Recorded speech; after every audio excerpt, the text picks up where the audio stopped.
Today on the Christian Nerds Unite podcast, we're going to talk all about Star Wars Visions, and we'll get to that right after this.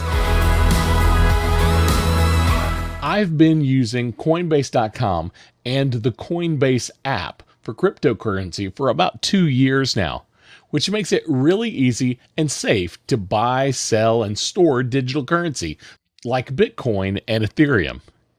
Sign up now and use my link at christiannerdsunite.com/Coinbase and get $10 of free Bitcoin when you buy or sell at least $100 worth of digital currency. Join 43 million other people who buy, sell, and manage their crypto on the world's most trusted crypto exchange. Check it out at christiannerdsunite.com/Coinbase. And now, back to the show.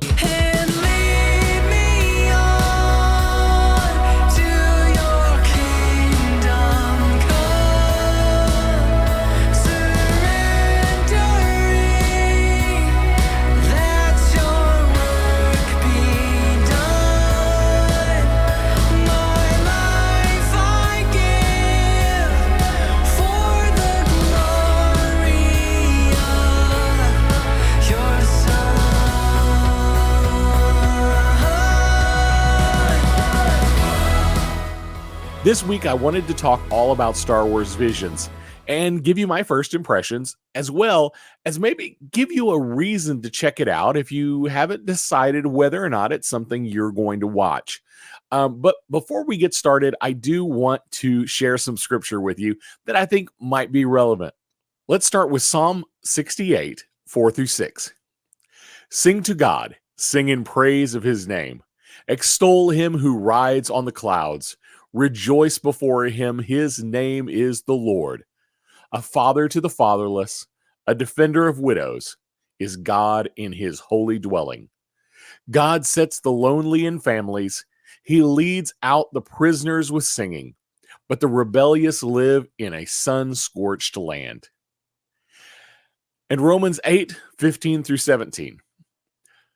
The spirit you received does not make you slaves, so that you live in fear again. Rather, the Spirit you received brought about your adoption to sonship, and by him we cry, Abba, Father. The Spirit himself testifies with our spirit that we are God's children. Now, if we are children, then we are heirs, heirs of God, and co-heirs with Christ, if indeed we share in his sufferings, in order that we may also share in his glory. Notice both of these scriptures talk about family in one way or another. Psalm 68 says, God set the lonely in families. This could be an idea of people being placed in community that become like family, even though they're not blood relatives. And Romans 8 speaks of us being adopted into sonship, that God chose us as family. In fiction, this is often called the found family trope. A group of misfits or orphans are adopted into a makeshift family that has stronger bonds than their blood-related families ever had. You can see this in lots of media. The Ice Age animated movies are a good example of found family. Black Widow in Avengers Endgame talks about the Avengers becoming her family. For the anime fans, the bridge crew in Robotech kind of becomes a sort of family, with the captain as a benevolent father. And Naruto even finds family. I'm sure we could list a lot more, but I think Star Wars has always used this idea throughout all the films. Farm boy Luke loses his family, his aunt and uncle, but finds a new family with Han and Leia and R2 and C-3PO and Chewbacca. It's even part of the most recent Star Wars trilogy with Rey, Finn, and Poe. And in Star Wars Visions, found family is a strong theme in a lot of the episodes. From a Christian perspective, family is very important. We are adopted into the family of God, as those scriptures said earlier. We're part of the body of Christ as a believer. We're brothers and sisters in Christ in our local congregation or small group. And for some, these bonds with local believers, they may be stronger than the bonds they've ever had with their blood relations. I pray that if you are feeling lonely, that you find a body of believers to join, whatever that may look like. Maybe it's a church, maybe it's a small group, maybe it's just a gathering of friends at your house that are believers. But I pray that you will join and make your found family something that's even stronger than your blood relations. And if you're already part of a strong family, I ask that you would be prayerful and consider adopting someone into your fellowship with Christ. Well, let's get into Star Wars Visions. The official website says presenting an all new creative take on the galaxy far, far away, Star Wars Visions will be a series of animated short films celebrating Star Wars through the lens of the world's best anime creators. The anthology collection will bring fantastic visions from several of the leading Japanese anime studios, offering a fresh and diverse cultural perspective to Star Wars. And, that is a pretty good explanation of what Star Wars Visions is. It is 9 episodes. They are all shorts. I believe the longest short is only 23 minutes, but most are in that 13 to 18-minute range. And they brought together some of the best animation studios in the world, all from Japan, to focus on what Star Wars could look like as an anime. And they are all super diverse. There is no 2 episodes that are alike. I really enjoyed this series of shorts. I really wasn't sure at first. I'm not a huge anime fan overall, but personally, I mentioned Robotech earlier because I'm a huge Robotech fan. I remember watching what used to be in Japan called Gatchaman. It came to the U.S. as Battle of the Planets. I watched Star Blazers. I remember all these 70s and 80s Japanimation is what it was called back in my day. These early anime products that were ported over to the US. So I remember that idea, and I always enjoyed it. So I wasn't super surprised that I enjoyed these, but I wasn't quite sure where it was going to go. And I will say the animation, the artwork, it was amazing. Some more amazing than others, as you would expect. But the use of color in some episodes was very impressive. The color red always tends to be associated with the Sith, at least the bad guys, if not the Sith. And they definitely don't shy away from that in these shorts. So that use of color becomes important in some of these episodes. Every episode looks and feels completely different, but they all have that something, that Star Warsy thing. They all feel like Star Wars. Knowing George Lucas was inspired by the Akira Kurosawa and his samurai films, the anime studios often leaned heavily into these samurai ideas in the shorts. So just know that is a thing. And all 9 episodes are available to watch right now on Disney Plus. You don't have to wait every week to get just one dribbled out at a time. You can binge the whole thing since they're all around 15 or 20 minutes long. 9 episodes, you can blow this whole thing out in about 3 hours if you wanted to. Now, another added bonus, and I really dig this because I'm the filmmaker guy and I love the behind the scenes and getting a little more information. Along with every single episode, there is a 7-minute kind of behind the scenes or a little deeper dive into how the directors and how the studio decided to make their specific episode. It just gives a little more insight into what their ideas were and why they did what they did. And those are very, very interesting little documentaries. I highly encourage you to watch those if you enjoy Star Wars Visions at all. Now, let's take a look at the episodes. And it, to be honest, some of these episodes could be a whole podcast episode themselves, but I'm going to try to go through all 9 of them pretty quickly.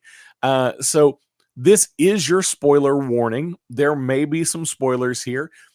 Some of them are light spoilers, some of them are big spoilers, but this is your spoiler warning if you need one. So let's start with episode 1, The Duel. The Duel follows an unnamed Sith known only as Ronin. That's a term typically used to refer to a wandering samurai. And as the title suggests, this character will head toward a terrifying fight described as calling upon an alternate history pulled from Japanese lore. At one point, this fight is very reminiscent of the Anakin and Obi-Wan fight in episode 3. But rather than lava, it's a river and they're on a log. But you get the idea. That's where they were going for with the feel of this fight. This one leans heavily into the idea of protecting innocent people, even though the protagonist is labeled a Sith. The label of a Sith in this instance references the color of his lightsaber being red. So that's kind of an interesting take on the Star Wars mythos. In fact, every one of these episodes leans heavily on that a Sith will only use a red lightsaber, or a Sith's lightsaber will only be red, depending on which episode that you're looking at. We'll get to more of that here in a little bit. Star Wars Ronin, this idea, the Ronin character, is actually going to get a novelization. So this is the first episode, the first one we're aware of, that's going to have some extra material other than the short itself about this character. The excerpt that's available online from the novel looks really good. This could be something interesting. It's supposed to be released October 12th as a novel. So if you're interested in Star Wars Legends kind of things, this is definitely one to check out. This episode is probably the most visually stunning episode of all of them. The animation style is completely different than any of the others. It's basically black and white, and color is only used sparingly and for very important, impactful additions. This could totally be a series of its own if it wanted to be. The production quality is amazing. And honestly, this is probably one of the best produced of the 9 shorts. The story is very straightforward. There's nothing spectacular in the story, but it does make use of some interesting ideas. And we see some special lightsaber items. One particular, we get a lightsaber umbrella, which is kind of weird. But they're allowed to play in the Star Wars sandbox. So they were able to create things that we wouldn't have expected. Absolutely a great episode. Episode 2, let's look at Tatooine Rhapsody. Now, the information says Tatooine Rhapsody takes us back to Tatooine and Mos Espa Circuit, home of pod racing. But instead, there's a rock concert. And a lot of the information that I had read beforehand, this one was listed as a rock opera. It's not. No, it's not a rock opera. If you read that and you were like, nope, not watching it, it's not a rock opera.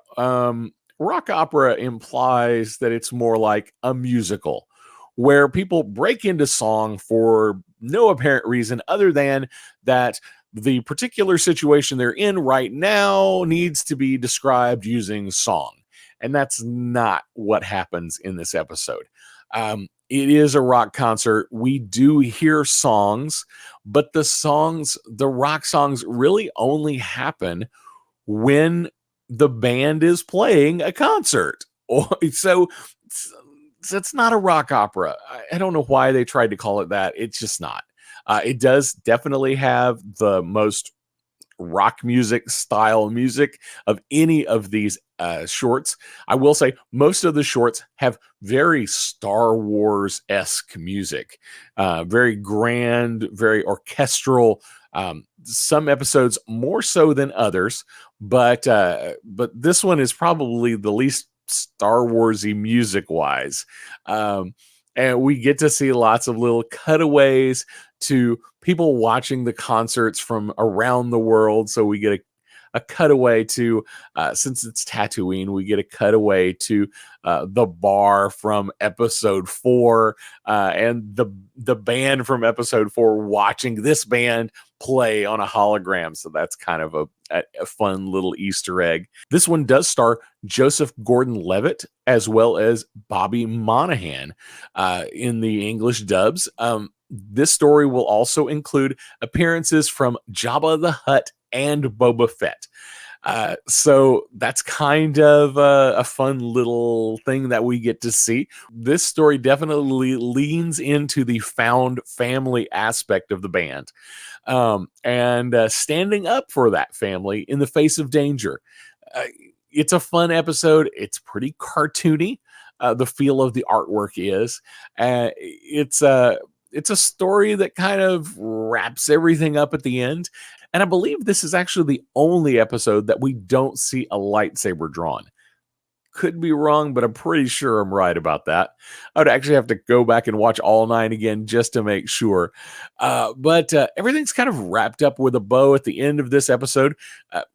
Could there be more story? We could see the band go on tour, definitely. But story-wise, this one wraps up nicely. It doesn't need a continuation. Episode 3, The Twins. The Twins is set after episode 9. This is after the Empire has already been defeated by the Resistance. The remnants of the Imperial Army have raised a pair of twins on the dark side of the Force, and the story goes from there. Once again, we have family being a big part of the episode. Twins is a running storyline in Star Wars as well. Eventually, we do see these twins pitted against each other, brother and sister against one another.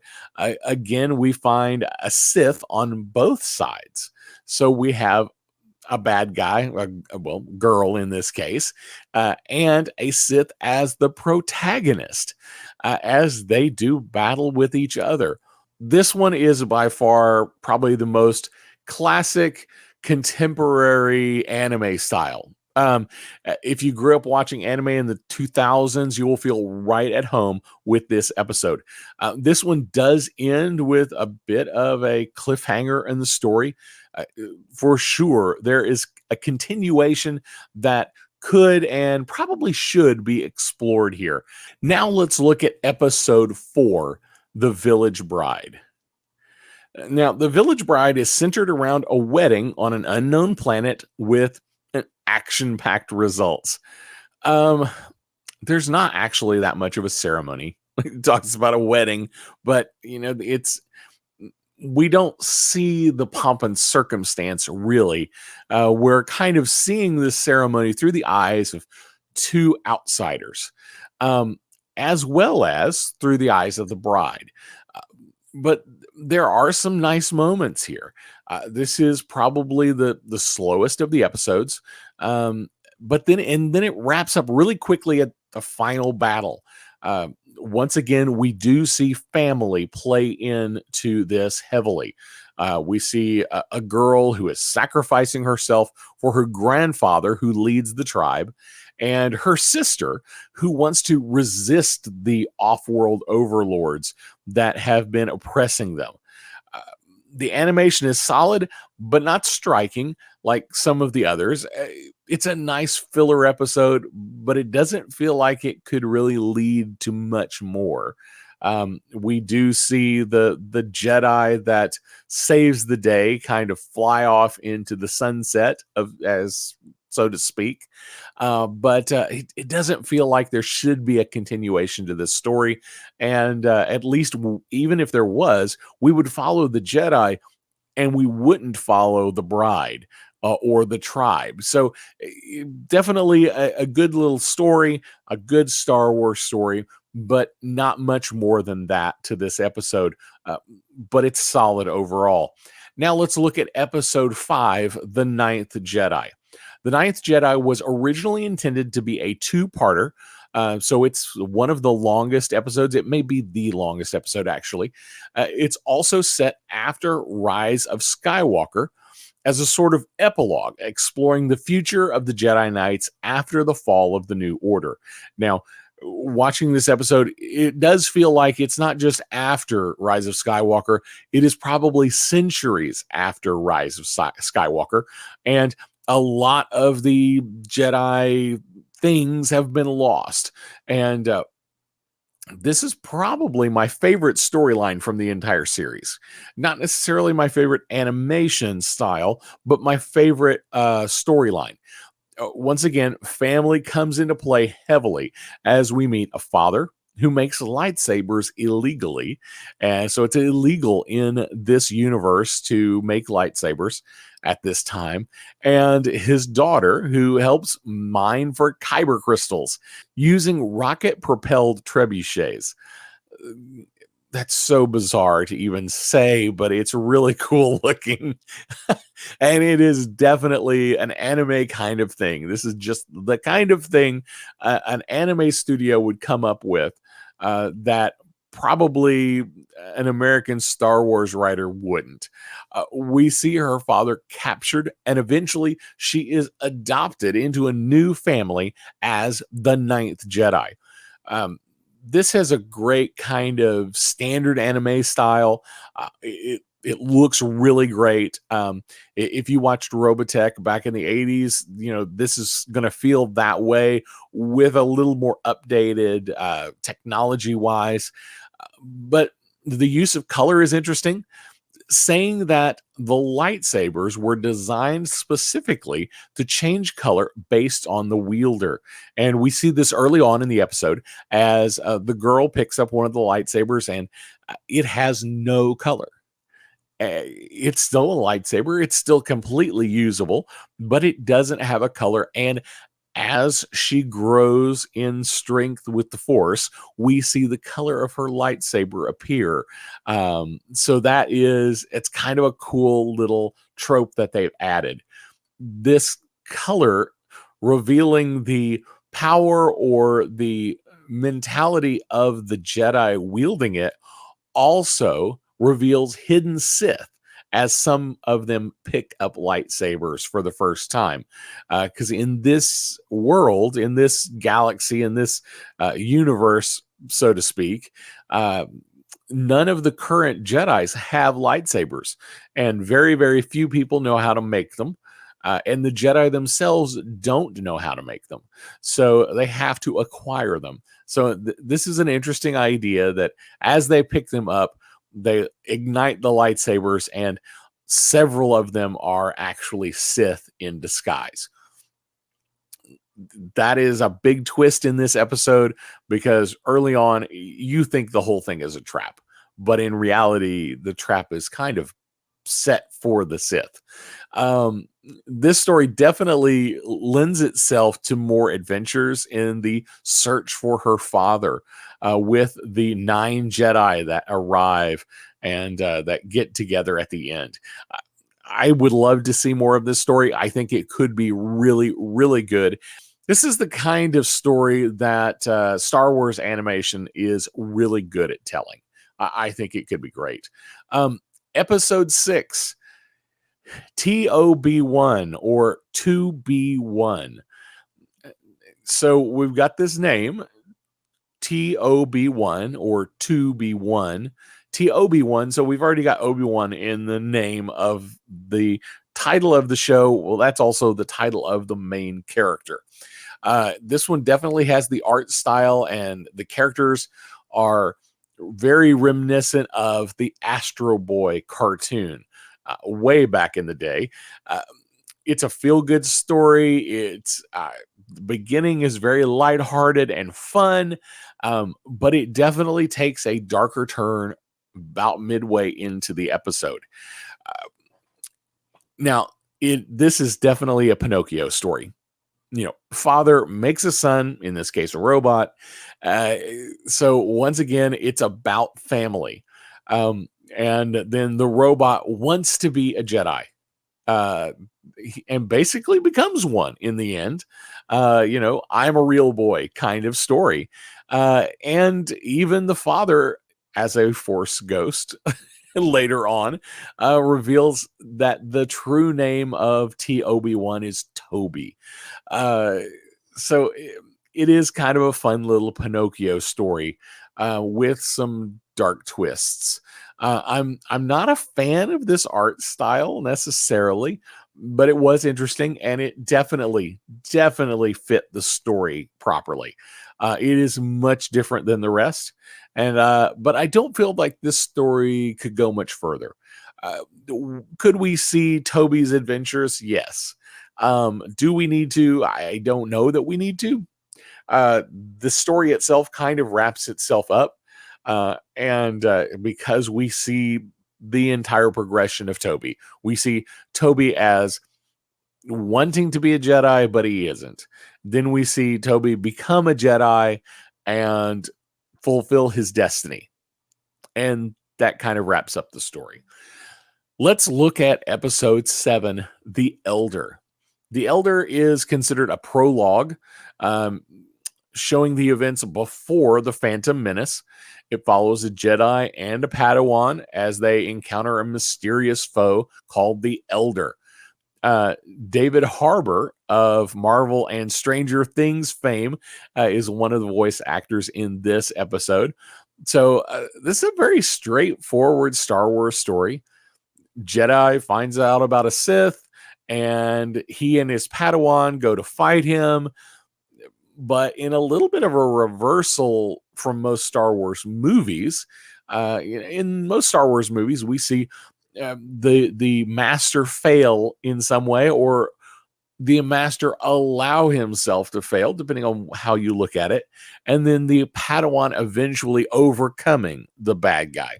So, episode 1, we see Qui-Gon Jinn fail, but then we see Obi-Wan come to the rescue and kill the villain. And then later on in episode 4, in A New Hope, we see Obi-Wan die at the hands of Darth Vader, but eventually we do see Luke overcome Darth Vader. In this, we see the opposite. We see the Padawan fail, and then the Masters show up to save the day. So that's a little bit of a twist on classic Star Wars. Uh, it is a nice, clean story with a good anime look. I'm sure there's more adventures we could have with this Jedi and his Padawan, because the Padawan does survive. But this particular story doesn't really take them anywhere. It's so straightforward. They show up on the planet, they fight the bad guy dies, end of story. So that's all there is to it. There's not much more. Like I said, we could see this Jedi and this Padawan definitely go on to do a lot more, but this particular story doesn't really lead us anywhere. I would not expect, although I don't honestly expect any of these to become anything later. This one's probably one of the least likely. Next, we have episode 8, Lop and Ocho. This is set between Revenge of the Sith and A New Hope. So this is kind of a murky area in Star Wars lore. It follows Ocho, who is the daughter of a space Yakuza family, as she meets Lop, a rabbit hybrid alien who is adopted into the family by the daughter and her father. So this is kind of interesting. We have a rabbit who will eventually kind of become a Jedi of sorts. And we have actually seen this in Star Wars Legends. If you're not familiar with this, this goes all the way back to the Marvel Star Wars comic books and a character named Jackson, who is a 6 foot tall green rabbit that wields a lightsaber. So it's kind of a weird thing that they decided to go with, but she doesn't fit she's not a green rabbit. This is more modernized, but if you're into anthropomorphic animals wielding lightsabers, this one's for you. It's actually very, very well animated and not cartoony at all. My description is a little flippant there, but it doesn't look. It's not what you think when I said that description. It's very well done. It's one of the more serious shorts, actually, and it definitely dives into what family really means. We have a large time jump very quickly into the episode.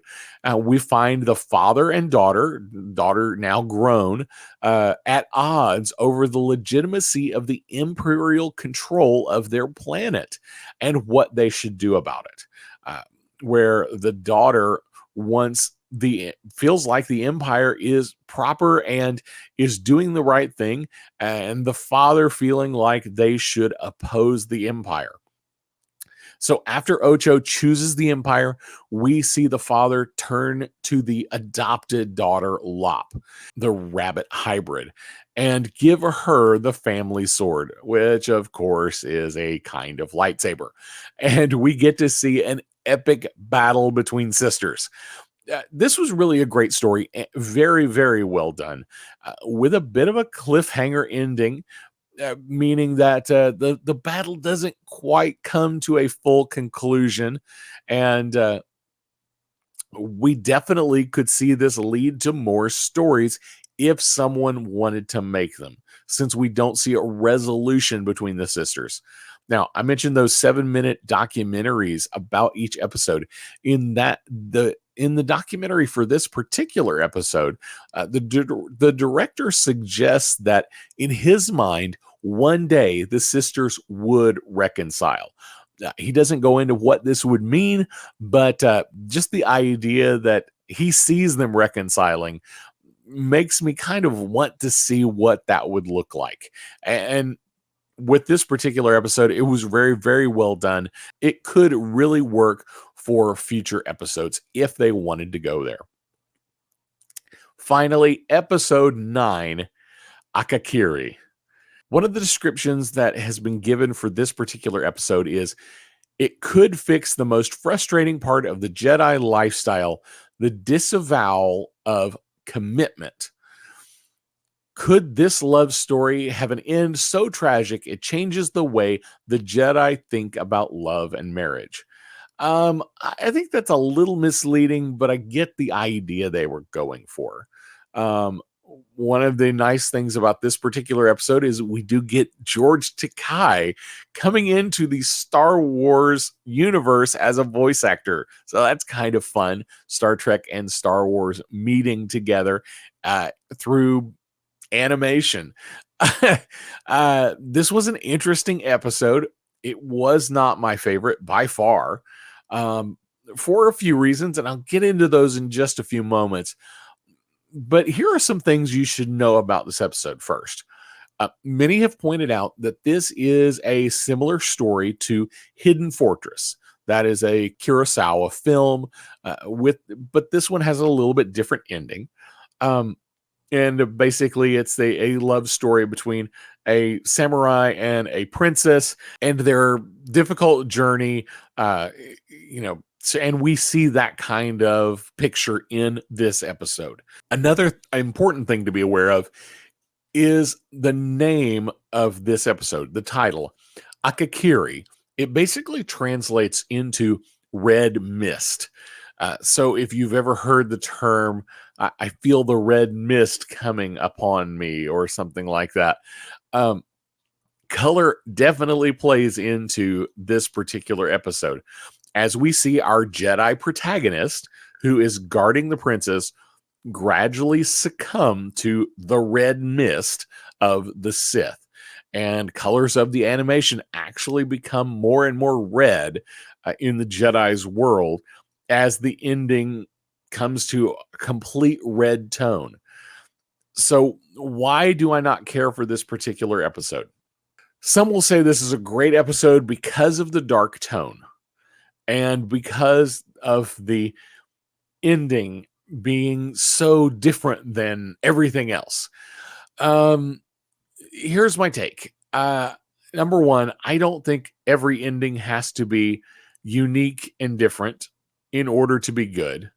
I don't think the good guys have to lose in order for a movie to be interesting.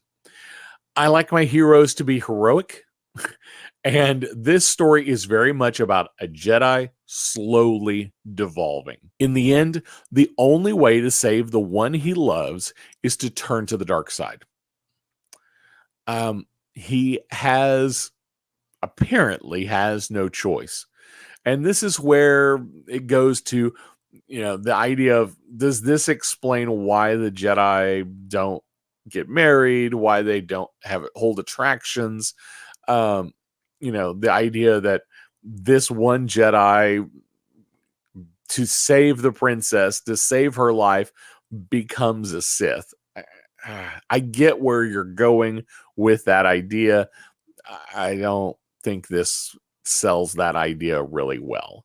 I think that's a little bait and switch to get you to watch this episode, but that's a little clickbaity idea. But the story is pretty good, all in all. In the end, as I said, the only way he can save his loved one is to turn to the dark side. And that is where this one ends, right there. So it's a cliffhanger that we don't get to see any redemption arc from. We simply see a Jedi become a Sith, period. It's also the last episode. So after watching 9 episodes that were really good, all in all, Star Wars Visions leaves us on like the biggest downer they possibly could. So overall, I really liked this series. It's short, it's digestible, it's quick, it's fun, it's definitely Star Wars, but it's a new and different look. It definitely has that Star Wars feel that you want to have in a show. It's not canon. So if there's something you didn't like in it, don't worry. It's not canon. Uh, we see some of the more obscure Star Wars things or some tweaks of them. We see lots of aliens and droids that we've seen before. Most are in the background or are cannon fodder, but it's nice to see nods to those particular creatures and droids. There are so many worlds in Star Wars Visions with dual moons or dual suns like Tatooine. That was a kind of a running theme in a lot of these episodes. So many flavors of lightsabers and some cool and weird lightsaber extras like the lightsaber umbrella, or a hilt that glows with the lightsaber color. Force healing is something we see in one of the episodes. You may hate that, but there it is. Some great homages to the Darth Vader mask. Multiple episodes have some character with some sort of mask that gives us the feel of Darth Vader at some point. Some great quotes from the movies.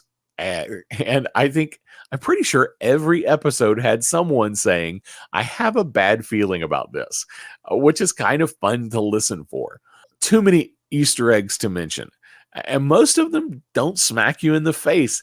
They're just there. They're part of the story. And they just fit well.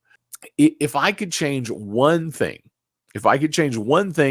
in this particular series, it would be the order of the episodes. If I could change one thing, in Star Wars Visions, it would be the order of viewing. I would swap places with The Ninth Jedi and Akakira so that the series did not end on such a low point. It was kind of a bummer to have such a dark ending with no expectation of a redemption. So that's kind of my take on that part of it. So to wrap it up, just to give those who may not have checked it out yet, um, there's no nudity, no sexual innuendo, and as I recall, almost no foul language, possibly none. Uh, there are some very, very dark themes of evil, a lot of cartoon violence, but not more than your average Star Wars movie, I believe. Overall, it was an absolutely great series, and I think it is well worth watching. But if you want to end on a more positive note, watch The Ninth Jedi last. Do that. You'll appreciate it. Well, that's all I have for you today. Don't forget to like, subscribe, follow, click. Just go click all those buttons down there. And you can find all of our social links and our online store and links to our YouTube channel at ChristianNerdsUnite.com. And while you're there, click on the support tab. We would love to have you as a Patreon. Speaking of, shout out to our current Patreons, Joe and Jared. Before I go, I want to leave you with this blessing. May the grace of God uphold you. May the peace of God surround you. The love of God flow from you, and the strength of God protect you and bring you safe through this week. We'll see you next week. Blessings.